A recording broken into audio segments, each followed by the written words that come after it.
We get to see a lot of things. We get to see a lot of things about our children. Their first smile, you were there to witness that. Hallelujah. The time they took their first step, you were right there. And I celebrate you. I celebrate the wisdom of God in your life. I celebrate the strength that God has given unto you. You know, it has been the Lord. I don't know about you, but for me, it has been the Lord. If it has not been the Lord that has been on my side, I wouldn't be here today. But He kept me and He kept you. Glory to God. Please put your hands together and please be seated majestically in the presence of the Most High God. Be seated majestically. Cross your feet, women. Hallelujah. The Lord is on the throne. We are here tonight for an exciting time in the presence of the Lord.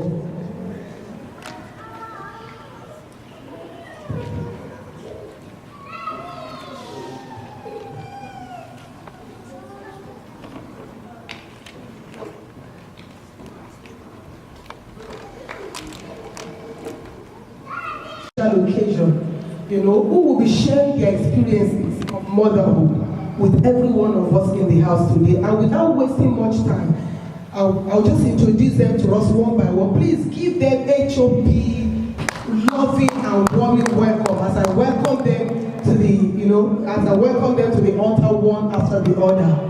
The first woman I'm going to be introducing to us today is a pastor's wife. She's been a pastor's wife for over 40 years. There was a time in her life when all she did was just stay home with her kids, taking care of the children, driving them to sports, to play soccer and this and that, and pouring herself into them, teaching them the word of God. She has 6 children with 6 teenagers, grandchildren. Not only that, she has a personal ministry of women of the Bible where she goes all over the world, you know, to pick a Bible character of a woman in the scripture, what that woman represents, and then she presents it to her congregation in a monologue way. She makes Bible come alive. I've watched one of her monologue, makes the Bible come alive. She presented it in a very practical way that will wow you about how amazing women are. And it's no other person than Pastor Judy Grieve. Please put your hands together. Please put your hands together. Put your hands together. Please don't stop clapping as we should get here, please. Celebrate with God in our lives. God bless you. God bless you. God bless you. Glory to God. Another wonderful, wonderful woman that I will be introducing to us. She is a pediatrician, has been practicing in Canada for a number of years. God knows. She looks younger than her age, but she can't keep it. I know that she's really she's a fantastic pediatrician, you know, supporting children all over, Guelph and its environment. Some of our patients, they call her somebody who is very, very fun-loving, has a way of bringing humor and, you know, a lot of humor into even her practice. Even when things are staring the women in the face, she has a way of bringing humor into her practice. She's a mother and a lovely and amazing woman, very, very humble woman. And it's no other person than Sister Nike Imaya. Please put your hands together for this woman of God. Put your hands together, put your hands together. Please clap it, come on. Let's clap it. Clap it, don't stop it, don't stop it. Children, come on, put your hands together.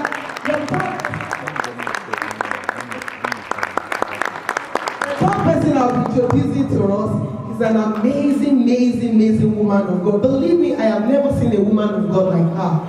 I have witnessed her in the most terrible moment of her life. She embraces the storm with so much dignity and respect. She's anchored on the Lord, you know. She's so fun-loving. She's older than me, but you know, when you see her, you will see her very soon. She looks so young, so beautiful. Her strength is in the name of the Lord.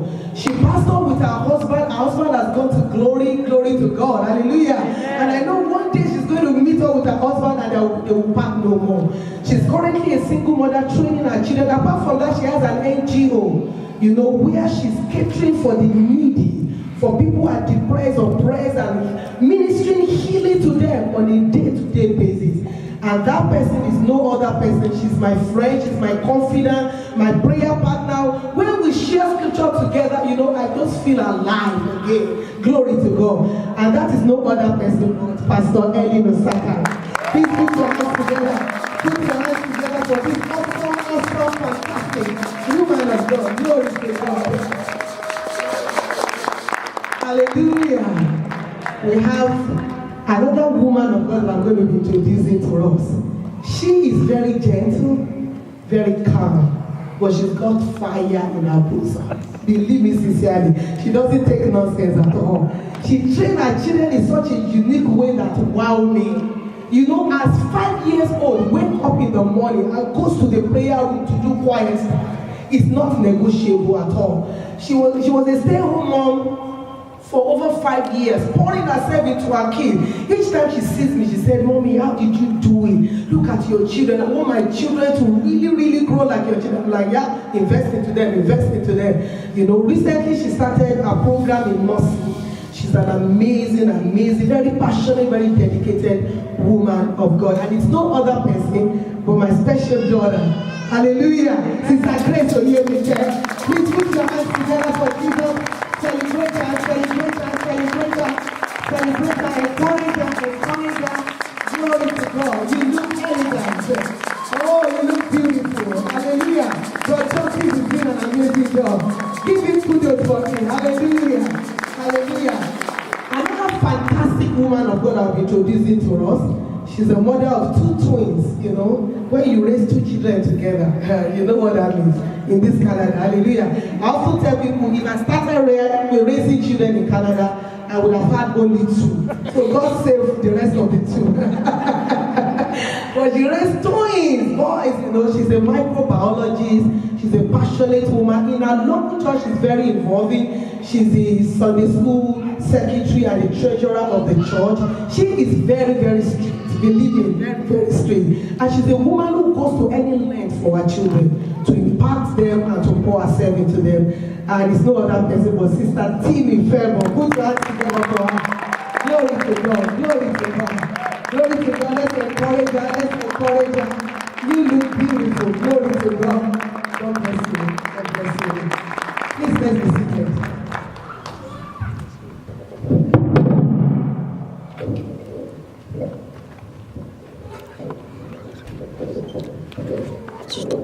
That's good. Doctor, motherhood in one word, please. I thought of a word and I kept thinking over and over what word would describe motherhood. But I think motherhood is like life. It's a journey. A lot of times it's just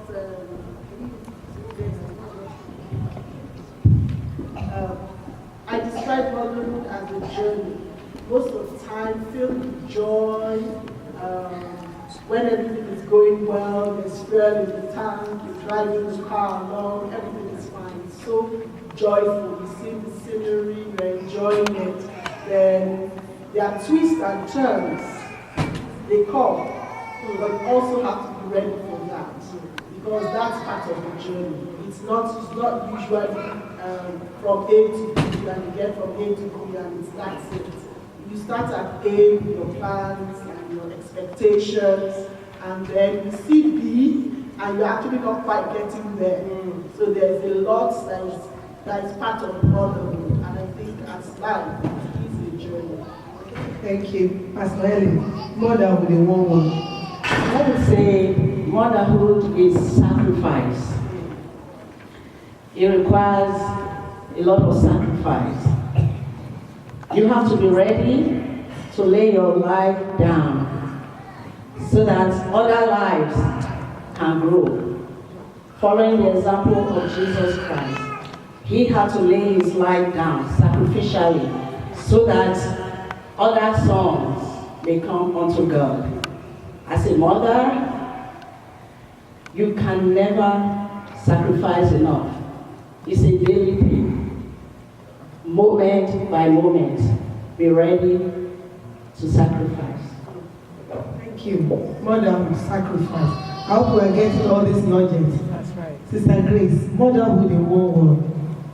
When she told me about that, I was just like, just one word. But what I came out with was, mother is love. She loves to the extent that she can do anything for her kids. And I was just looking at another word again that struck me, and that was like, it's most times it's overwhelming because you just have to do a lot for your children for them to get the best. Praise the Lord. For me, when she told me about it, the first thing that came to my mind was love, which you just mentioned. Love suffered all things. You're suffering, you're weeping, you're joyful, you're doing all that you love. But the other thing that also struck me is strength.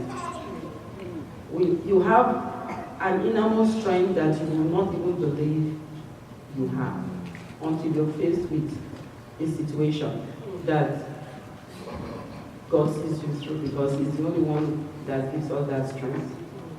Amen. Thank you very much. I'm sure, some of you here, you still have your mother, or maybe your mother is late, but please, could you tell us one lesson? I know mothers, we do a lot for our kids, we buy them things, we spend time with them, but what is one lesson that you learned from your mother that you kind of feel like I need to share with people? Pastor Helen, what is one lesson?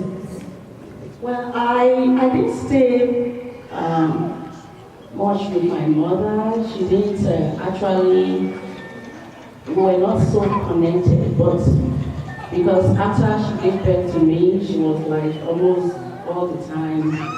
I'm the last child of 7 children. She was always ill and all of that. But one thing I admired when I got to know her and to hear her story was the strength and the sacrifices she made for her children. That made a big impact in my life. Pastor Judy, any lesson you learned from your mother that you can never forget in a hurry?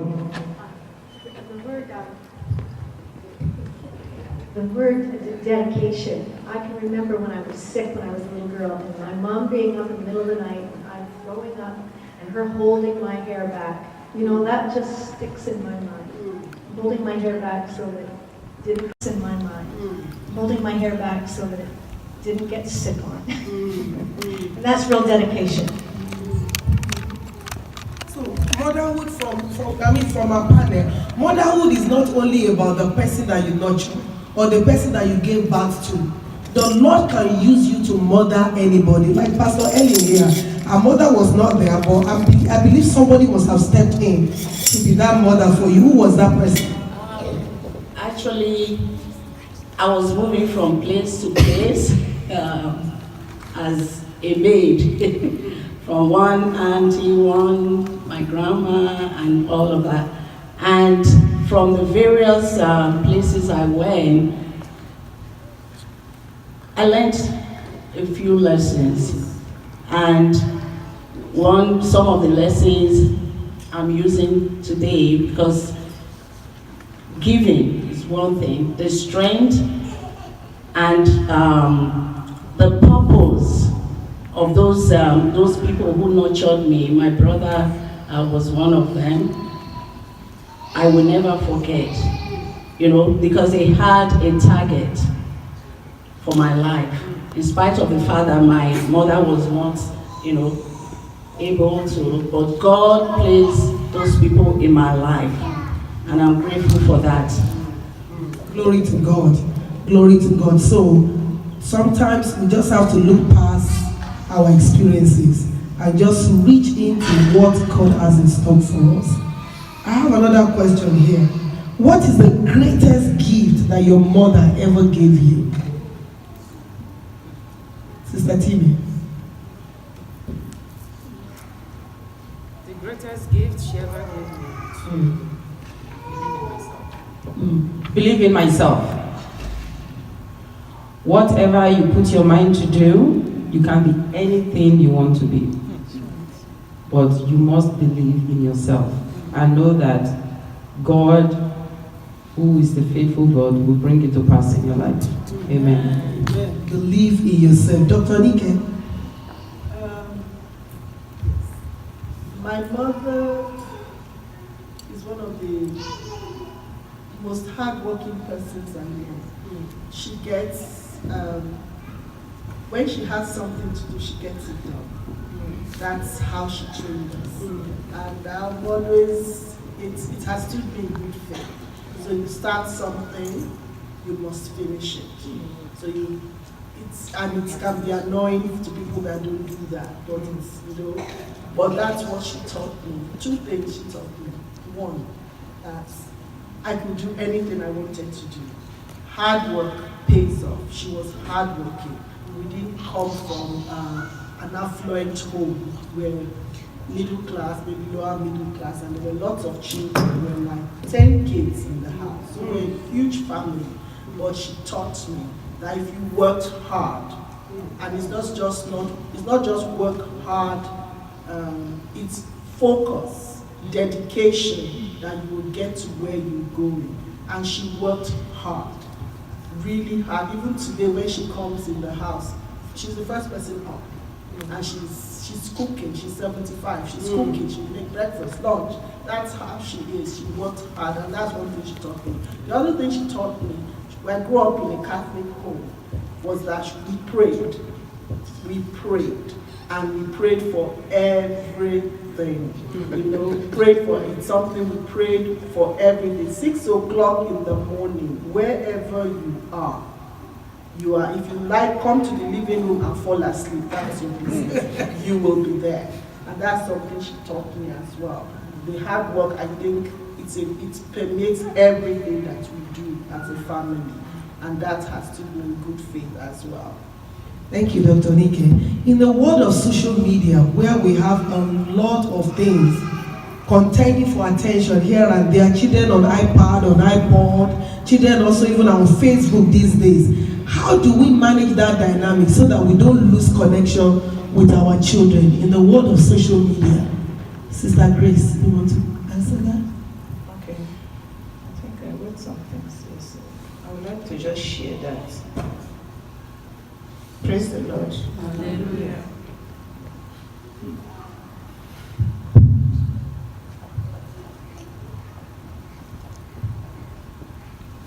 Okay, so I just want to share that because in this contemporary age where there are so many things that is going on with our kids, and there's no way you can train them the way, the end, that is, the past age, people are training their kids. So there are lots going on in them. We need to be patient with them. And another thing that, when I was wondering on this particular question is that you have to really know the age they are in. If you don't know the age they are in, you'll be tossed here and there, you'll be lost, you'll be carried away. You won't be able to give them that full training. So, going back those days, I remember when I was a missionary, when I was going around, to go and open school groups. I know for sure that if I go to schools, I usually play with them in their own language. They will be laughing. They just thought that this one is just holy sister. But I use that tools to really break down them, like they can sit down and really listen to the word of God. So in this age we are in, if we don't know, if we are not current of what is going on with them, it's going to be very hard for you to really reach out to them, because you cannot, use your own style or your lifestyle in them to bring it to their own present tense. You really need to be current with what is going on in their own system. Thank you. Know the season your children are in. It's very, very important. Pastor Judy, I'm just wondering, I see some children, they come to church with iPad and iPod and all these things. And even children as young as age 6, 7, 8 now, they have phones, you know, they can call, they can connect. I mean, to what extent, as people of the kingdom, should we control this? And how can we control their exposure so that, you know, like this phone now, there are lots of things there, you know, that will endanger their lives and mess up the good discipline that we have put into them.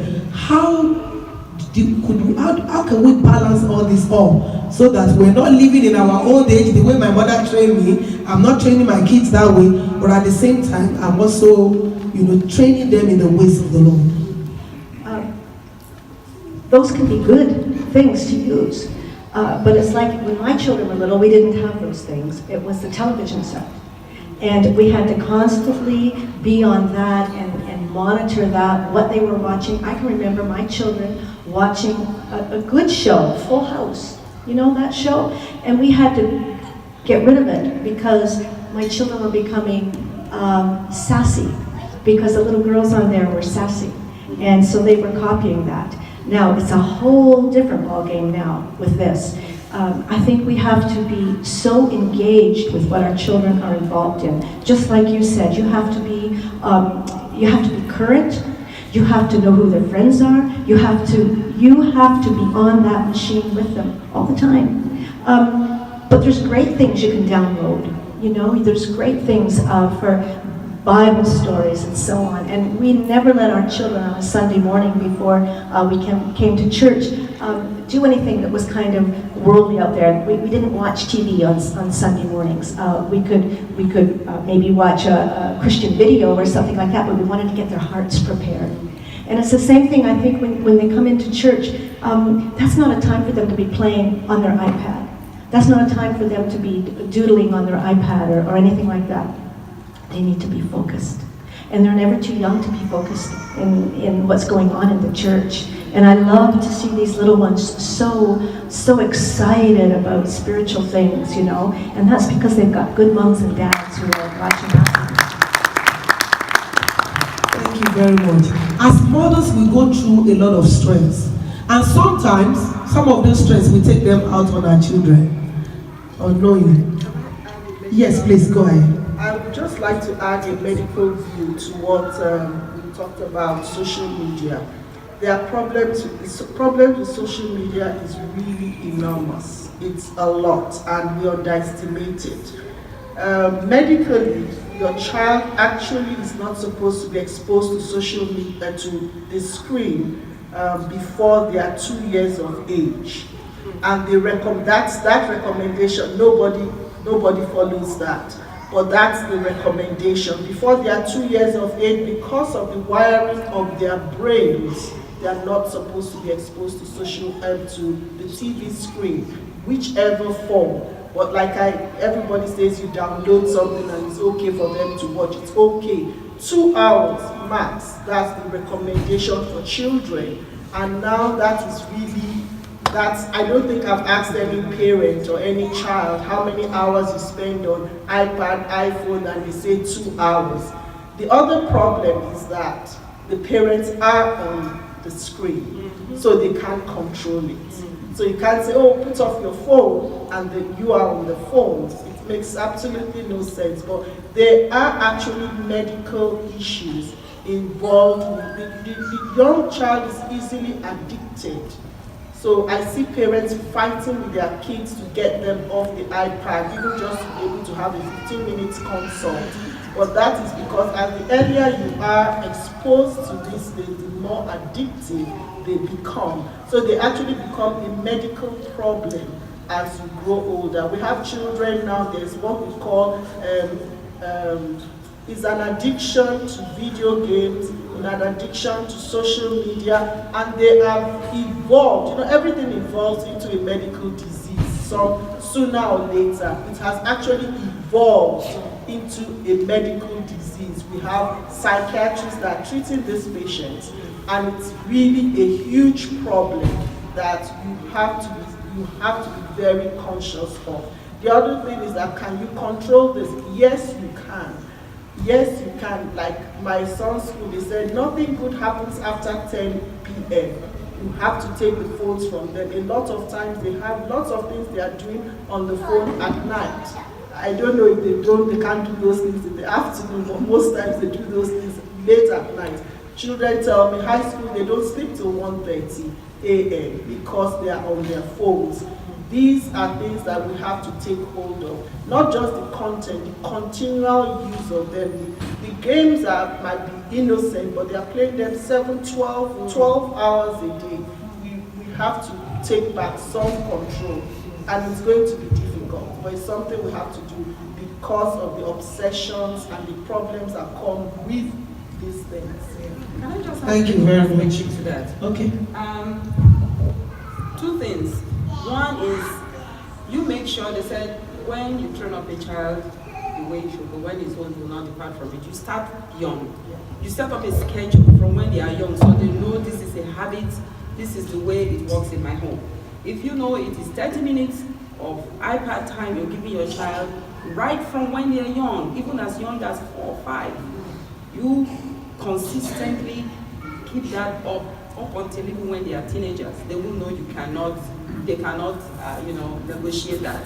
And another thing is, even when they have become a teenager, sometimes they could be sneaky, they know where you go keep those things.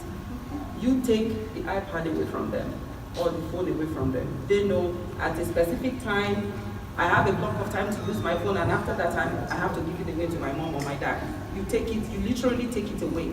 You don't say, okay, put it away. No, they're sneaky, they will go get it, and you don't know what's going on. So you have to take it and you put it away, okay? Thank you. Yeah, I really want to caution the young mothers because I've noticed a lot of young mothers are using these devices as babysitters. It's not, it is not healthy, like my sister already said. That is not your babysitter. Don't, use it to take the attention of the children so you can do some other things. It is wrong. It is very wrong. I've seen it in so many places. The baby is sitting right in front of the TV all the time so that the mother will be busy doing some other things. That is wrong. Thank you, ma'am. Mr. Grace, what did you say? Yeah, I just want to add to what my sister just said, just to make some emphasis on that, because if you don't have a set rules in your house, like write it down, spell it out, it will be very difficult to even control them. Because for my kids, I set the rules, they know. I even involve them. Let's write it out. We spell it out, we write it out. What are you supposed to do? We tell them most of the time, there's time for everything. You can't just, do everything. There's time for everything. A time to wake up, a time to eat, a time to go and date, a time to read your books, and we just put the time frame so that they will know what they are going to do at the same time. So I don't even struggle with them in those intermediate, iPad things or stuff like that. They have iPad, but like what my sister said, we download and we remove all those YouTube stuff, Google stuff. We just pull them out and then put all those, their educational things that they need to do, and they know when they are supposed to go and do this or that, and they are not enticed. Like if they see other children doing that, they will even tell me, "Mommy, look at them, they are doing this." So, like what my sister said, you have to start it early. When you start it early, you won't struggle with it. It will just go easy with prayers too. Praise the Lord. Thank you very much. Train up a child in the way you will go, and when that child is old, you will not depart from it. The kind of discipline that we have not put into our kids when they are 1 year, 2, 3, 4, you can't put it when they are 16 and 17. There will be a lot of resistance. And I'm also hearing here, please don't let the media babysit your children for you. They need to learn social skills, how to talk, how to relate with human beings. They can't relate with phone, it's just one way. The Lord will help us in Jesus' name. Amen. As mothers, we go through so many stress. I'm actually conscious of our time. As mothers, we go through so many stressful, events in life and things happening, some of them, from the kids themselves. How do we balance this up so that we don't take out this stress on our children. Dr. Nike, do you want to answer that? That's it's difficult, and there's no doubt about it. It's difficult, especially when you're a professional that has a stressful job, and then you come back home to be a mom. So it's when I was a resident, I had a consultant who told me that when I am a good mom, I am a bad doctor. When I'm a bad doctor, I am a good mom. And so it's really a fine line to be able to work, leave work at home, leave work at work, and come home without stress and be the happy mother. But I think that it's a conscious, intentional thing. I am a hyper, I don't know how to explain it. I've always been, I remember when I had my son, my friend said to me, a calm child has a calm mother. And for a long time, I was very upset about it because I didn't understand what she meant. But it's really true, I have found that to be real, that when I am stressed, it's actually, I propagate it. I can see it being propagated, and sometimes I pull it back.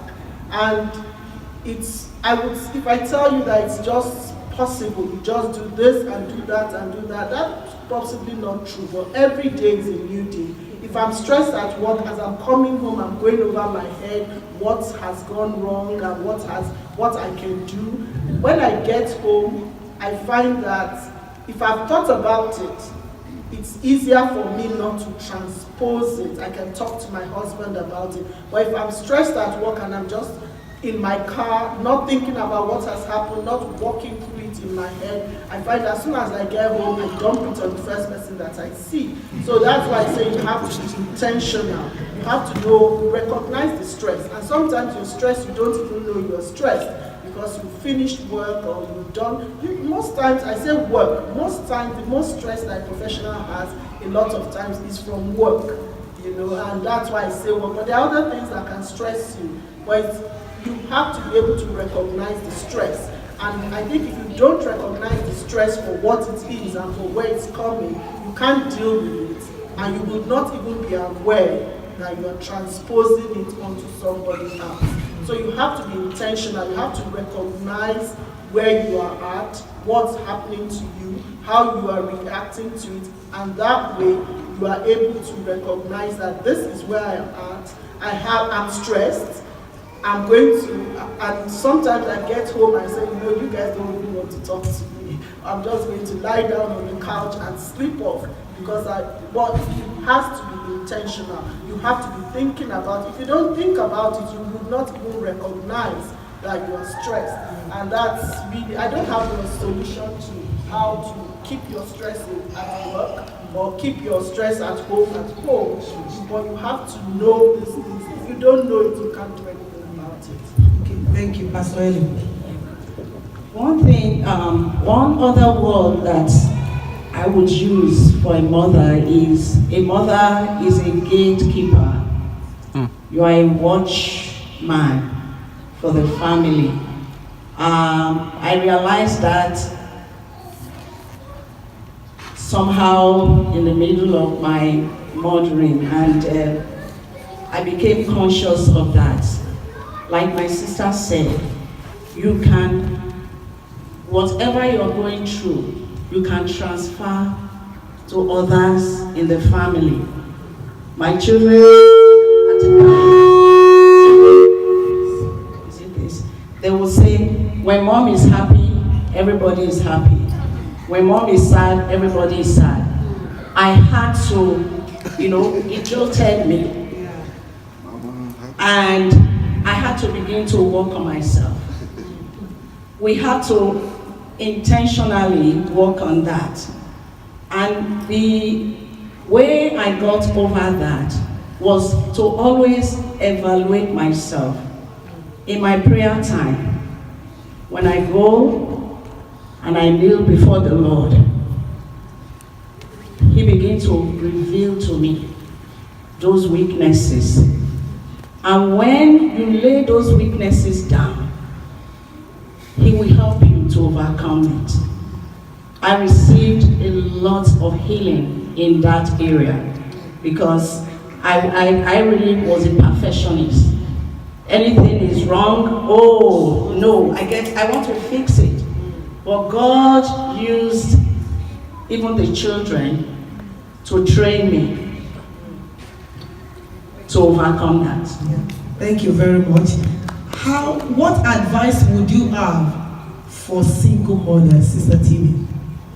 Single mothers in the house. What advice? It is very challenging, enormously, hugely challenging. But over the years, what I will say is, don't think you can do it all. Don't ever think you can do it all because you're playing the role of a father and a mother. You cannot play that. When God gave you those children, He put certain qualities in them that will help them to succeed inherently. It is not entirely up to you. You have to put that in your head that it's not entirely up to me for my child to be successful. It is God that is watching over them, number one. So when you have that in your head, you know that I cannot do it all. Firstly, prayer. Very important. Without prayer, I won't be able to do it. Without prayer. As a single parent, another thing is support system. It's very, very essential because you can't do it all. There are so many things that will take your attention. You are the only one that will go when your child is sick at school. They call you from work. You are the only one that will go to pick them up at daycare. You are the only one that will take them to the doctor. You are the only one that will take them to a soccer game. You are the only one, and with all of that, you still have to be yourself. Just the everyday activities, the everyday life is stressful, including the one you will get from work. You wake up at night, you will make that. So you are everywhere at the same time. So prayer is very important for God to give you strength. Secondly, support system. Never feel that you cannot ask for help when you need it. And the help doesn't have to be your direct family member. It could be anybody. You know, I'll give you an example of something that happened recently to me. My boss just told me that he is going to be retiring soon. I cried. I said, you can't leave me because he's been like God sent to me, juggling everything since I had my kids, and sometimes I don't even work full hours, you know, in a week. But it lets me go off. During March camp, he said, no, you don't have to bring your kids here after 3:30 for March camp. Take them home. Take them you don't have to make up the time. So I'm like, what am I going to do? Because if I get a new boss, I don't know if they're going to be willing to negotiate with me with all of these things. So I went to God and I prayed. I said, I have to pick up my kids from school for daycare, take them to daycare, to after school care, go back to work, then go back to pick them before I go home. What am I going to do if I get somebody who is not understanding? And I said, God, I need you to bring me help so that I won't be running around for that extra 2 hours that I will not be able to fill in. And lo and behold, I just went to the school to talk to the secretary. Somebody had sent an email that they want to meet another parent. Sorry, I'm taking too much time. I'm saying this because prayer is very important. Somebody that can handle that additional time that I'm wasting. I need a help. And somebody called me and said, oh, there's somebody who called and they're looking for their child will be starting in September and they need a parent who is already using that after school care so that they can arrange transportation. And so he called me and he started talking, oh, I can pick up your kids 3 days a week. And I said, you are God sent from heaven. You know, so sometimes it is very important, you know, prayer is key. Prayer. Thank you very much. Pastor Judy, wondering what advice would you have for stay-home mom who have been able to put their career aside and say, right now, I just want to train my children. Any advice for them? I think that no matter where you are in your life with your kids, the biggest thing, as the women have said, is prayer. They need to see your prayers answered. So when you're at home with them, you've got, they need to know that you're all there for them.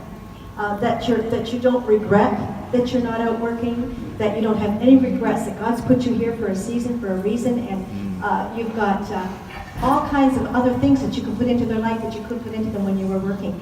And don't you regret it. Be excited that God's got you home. I was home for a number of years, and I loved it. I got to see my children do everything. Now, my children did not, because I wasn't working and we didn't have a lot of money. They didn't all have their own bicycle. They didn't have their own bed. You know, they learned what it was like to share.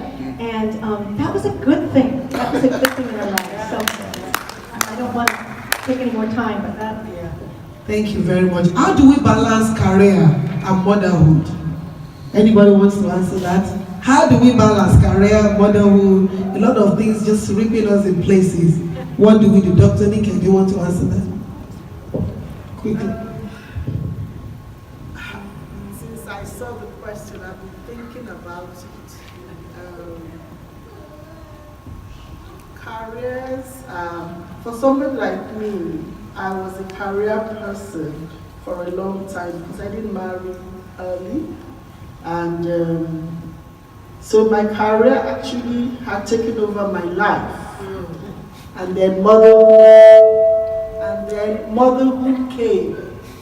And I thought that I could just do motherhood. Of course, being a pediatrician, I could do motherhood with one hand tied behind my back, my eyes closed, and then it was a shock because it turned out that motherhood is not something you do while you're being a doctor.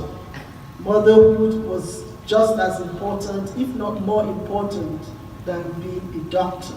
So it now needed me to start to think about what I wanted for my child, to think about his future, to think about that. When I had that, I now started planning, what do I want to do to bring up a successful child? And I think that took preeminence. So the job you do, and you have to you have to decide what is important. So how do you combine motherhood and your work? You have to decide what is important. It's important to have a job and to work hard at your job. The job serves a purpose, and that purpose is to help provide the life that you want for your family. And you have to have that perspective. We always say this prayer. We thank God for the job that we do. It's the conduit through what God is blessing us with. If I'm not doing that job, God will find another way to bless us. That makes it easier for you to know what your priorities are. You have to have priorities. You have to know. There are times at your job, like I was on call Thursday and Friday. Yes, I have to do that job. I have to be at work almost 48 hours. It's true I have to do that. But at that time, I'm still a mother. Fortunately, you also need support when you have a career and motherhood. You can't do it by yourself. In that 48 hours, I have to trust my husband to look after my son, to provide for him his meals. The food, of course, is in the house, or he would even make it. But that, for motherhood, you have to plan. You have to, and sometimes one takes precedence over the other. But you have to know, the job has to be in its correct perspective. You have to know that God has given you that job, not as the beginning and as the end all, but as his conduit to bless you. If that job goes away, I believe God, he will give me another one. That puts my job in its correct perspective. And then motherhood, he has given me this son to raise up in the way that he should go, that he will succeed. I have responsibilities, I have desires, And I also have to work in God's plan to bring him to where God wants him to be. So I believe God that he would help me with that as well. So is it a perfect match? It's never a perfect match. And I have come to realize that you can be a good mother and a good doctor. You might not be a perfect mother and a perfect doctor, but you can be a good mother and a good doctor. And God will take me to where the next step that I need to do. You need support. You need support. And most importantly, you need prayer. You know, we all kinds, you pray for everything. Like you have to pray for everything. And God helps you to balance it. Thank you very much. I have a very funny question here for all of you, the panel. Who comes first, my husband or my children? Who wants to answer that question? Who comes first? There's only one meal left in the house.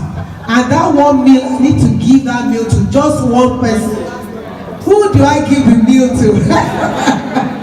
My children, or my child, or my husband? Well, I think in that case they could share. No, they're not allowed to share.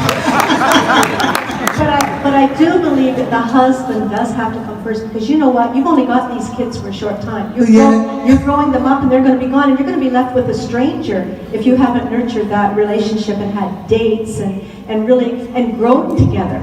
Because if mama puts all of her life into that child, and that child goes, who's this man here that I'm left with? You know, it's this. So really, I believe, and I asked my husband before I came, he said definitely the husband. The final question I have here, this goes to you, Pastor Helen. What advice would you have for men? I see them just, all their attention is right here, looking at us, you know. What advice would you have for men regarding supporting their wives in terms of, you know, motherhood? That was a big thing for me when we came to Canada. Because back home, I was a stay-at-home mom. I had 2 degrees back home, and my husband wanted me, because he was a banker, he wanted me to be at home to take care of the children. And I don't regret that. I don't regret that. It paid off for me, for my family. So don't ever regret that if you are a stay-at-home mom. Your impact is invaluable. For that question of, you know, the husband helping out. Back home, we had maids, I had a gardener, I had, you know, everything that I could ever wish for. But when we came to Canada, I realized that I needed the help of my husband. And it caused a big stress for me, because he wasn't used to it. You know, he was a banker back home. He would come home late, just eat his food. And here we are in Canada with 4 children to take care of. And he didn't realize the stress that was on me. But I had to scream out. Yeah, because before we came, people were telling me, what are you going to do in Canada? Are you going to be able to take care of 4 children? You know, I didn't even know what I was up to until I came. It was stressful. So my advice for the fathers, daddies, please, you need to put on your short knicker, your sneaker, the apron. You can learn.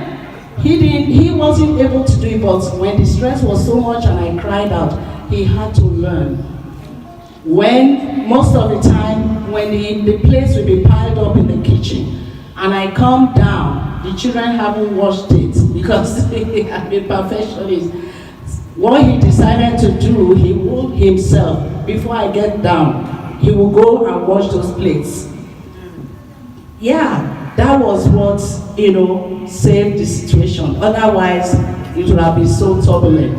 Yeah. So it is very vital that, you know, men help out. Okay, so in 1 word, in 3 words, help us men, help us men. That's what they say right here. Yes. And also to our young ladies in the house who are, preparing their body for motherhood one day, what advice would you have for them, Sister Grace, for the young adults in the house? Yeah. What I would advise them is that for the children first, I want to put the children first. The Bible says, honor your parents in the Lord. Because when you honor them, your days will be long.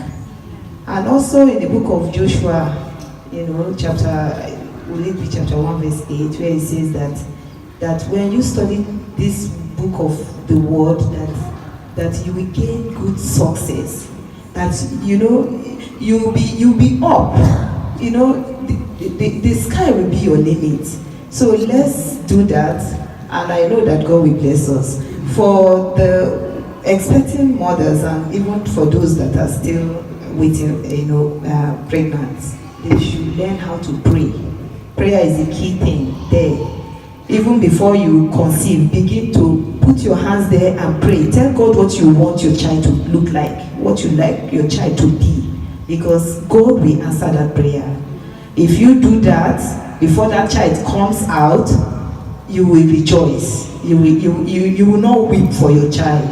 So let's do that, and God bless us in Jesus' name. I just want to say a very big thank you to all our partners. Please, let's celebrate them. Thank you very much. Out of your busy schedule. Yeah. Just one last one. Please, this is very important to mothers. One instrument that God have used to help me, that I want you to begin to take note of, is your dreams. Dreams. I don't know, I believe everyone have dreams. It has helped me a lot in guiding me through with my children, because God always reveals when things are going to go wrong with them. He will reveal to you. I can tell you testimonies of how I overcame so many things with my children just by being cautious of the dreams He revealed to me. Please, let's take note of our dreams, and because some of them, they misbehave. Let's have a heart of forgiveness.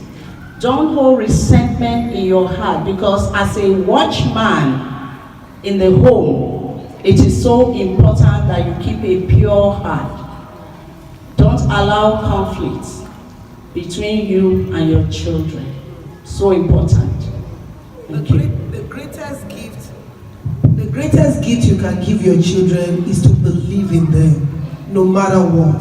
And let them know that, you know what, even if you mess up for one reason or the other, I'm here, I've got your back. You're not going to judge them. Look at TD Jakes. His daughter, I think, what was the name of the daughter? Was it Sarah? Got pregnant at the age of 13.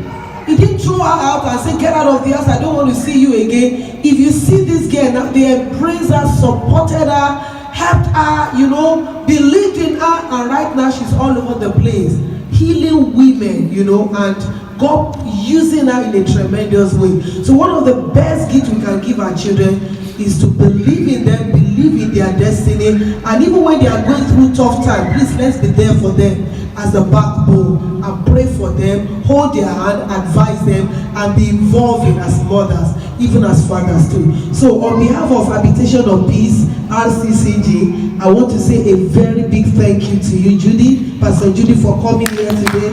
Dr. Luke, thank you very much. Pastor Eddie, we celebrate you. Sister Grace, thank you. Sister Tibi, thank you very much for your wealth of wisdom that you shared with us today. And we pray for you that the Lord will continue to strengthen you more and more in the name of Jesus. Thank you very much.